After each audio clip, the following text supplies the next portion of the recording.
Hey everyone, Mike on Monday. Yes, I know it's Labor Day Tuesday. Took the day off. Hope you guys got a good weekend in. I know there's a lot of activity out in the field, etc. still going on. A handful of things I wanted to cover. We should be done planting our alfalfa seed at this point. So the window is basically closed on that. You do have time to put in some of the cover crops yet, such as maybe your oats, peas, oats, barley, winter rye.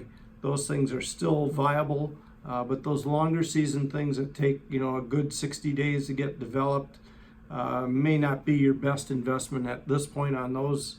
But moving ahead, as you're getting those fields harvested, don't forget to touch base with your agronomist, nutrient management planner on soil sampling.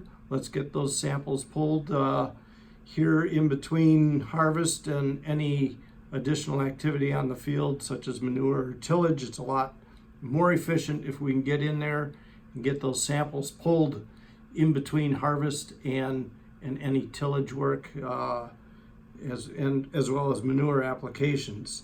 We're going to post on our website a number of the counties that will be doing corn silage burn down days. So we'll have those dates posted on the website. So if you're looking for that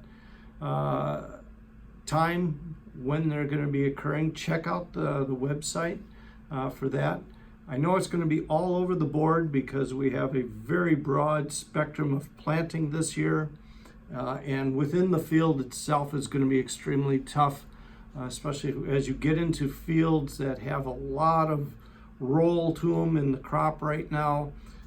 We did a couple early ones last week on burn down, and one of our earliest fields, if I can say it, that was at about 74%. Everything else was in the 80s for moisture. So we do have a lot of time to get ourselves organized. The challenge that we spotted as we talked as a team this morning, most of us noticed that we're starting to get some of that firing on the bottom of some of the cornfields.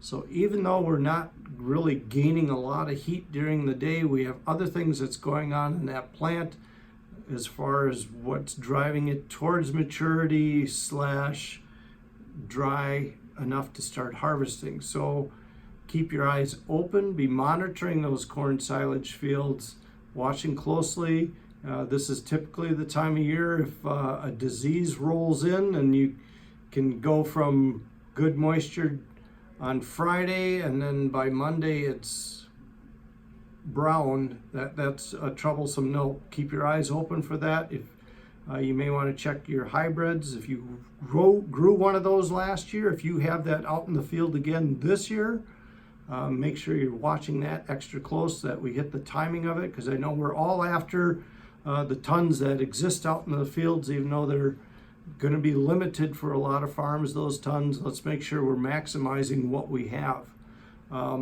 Again, check out the website for the burn down days. If you have any additional questions on your corn silage and such, feel free to talk to our agronomists at Country Visions. With that, we'll talk to you next week.